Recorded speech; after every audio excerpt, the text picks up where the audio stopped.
32. The Destined Meeting Place. But now, the destined spot and hour were close. Unknowing, she had neared her nameless goal.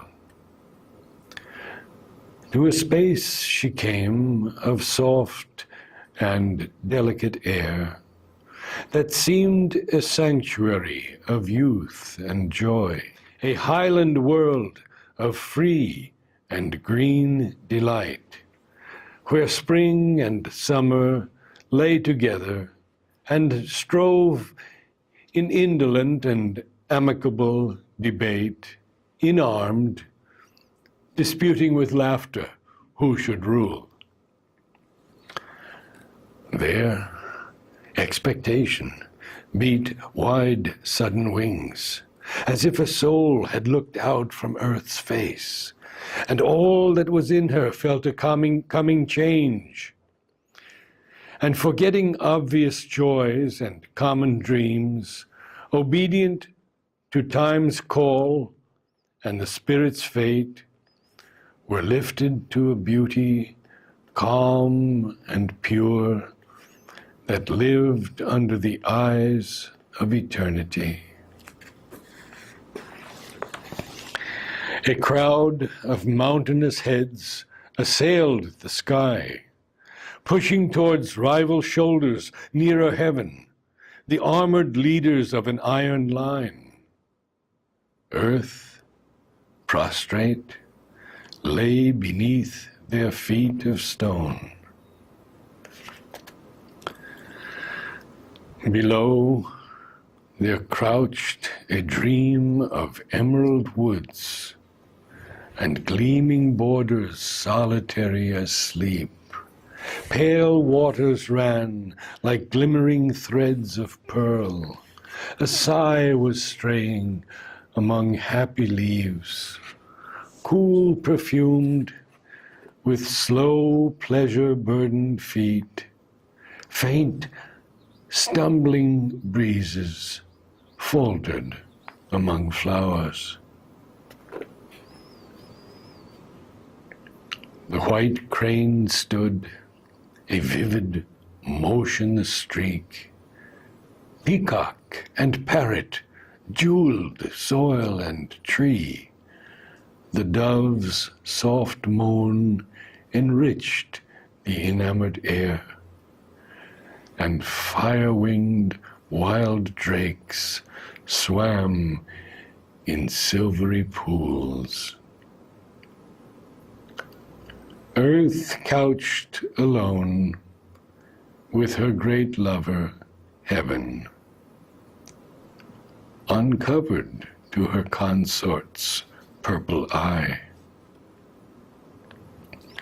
In her luxurious ecstasy of joy, she squandered the love music of her notes, wasted the passionate pattern of her blooms, and festival riot of her scents and hues. A cry and leap and hurry were around. The stealthy footfalls of her chasing things, the shaggy emerald of her centaur mane, the gold and sapphire of her warmth and blaze. Magician of her rapt felicities, blithe, sensuous-hearted, careless and divine, life ran or hid in her delightful rooms.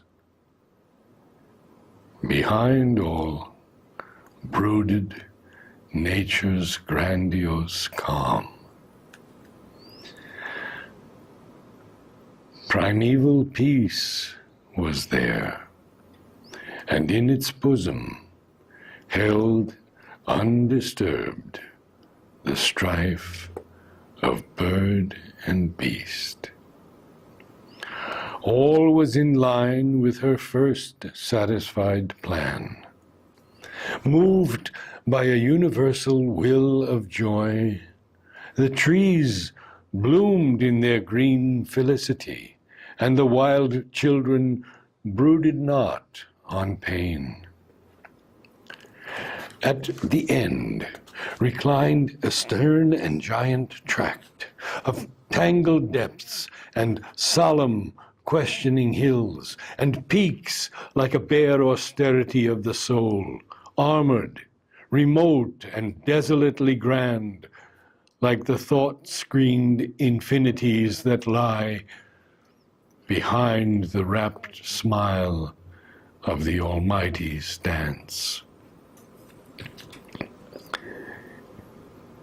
A matted forest head invaded heaven, as if a blue-throated ascetic peered from the stone fastness of his mountain cell, regarding the brief gladness of the days.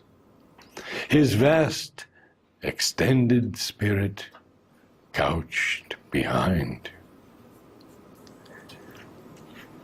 A mighty murmur of immense retreat besieged the ear, a sad and limitless call, as of a soul retiring from the world. Here in this solitude, far from the world, her part she began in the world's joy and strife. Here were disclosed to her the mystic courts, the lurking doors of beauty and surprise, the wings that murmur in the golden house, the temple of sweetness, and the fiery isle. A stranger on the sorrowful roads of time, immortal under the yoke of death and fate, a sacrificant of the bliss and pain of the spheres, love in the wilderness met Savitri.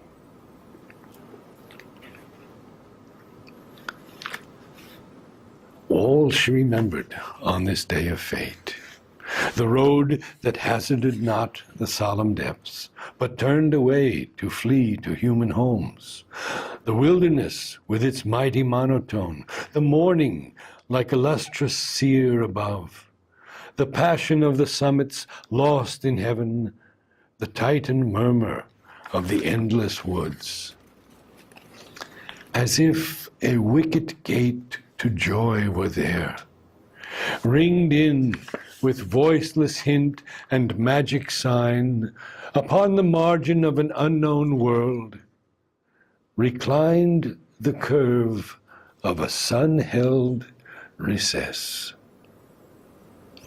Groves with strange flowers, like eyes of gazing nymphs, peered from their secrecy into open space, boughs whispering to a constancy of light, sheltered a dim and screened felicity, and slowly a supine, inconstant breeze ran like a fleeting sigh of happiness over slumbrous grasses pranked with green and gold.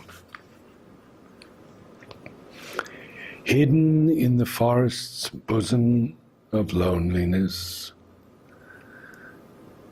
amid the leaves, the inmate voices called, sweet like desires enamored and unseen, cry answering to low, insistent cry. Behind slept emerald, dumb remotenesses, haunt of a nature passionate, veiled, denied to all but her own vision, lost and wild. Earth in this beautiful refuge, free from cares, murmured to the soul a song of strength and peace.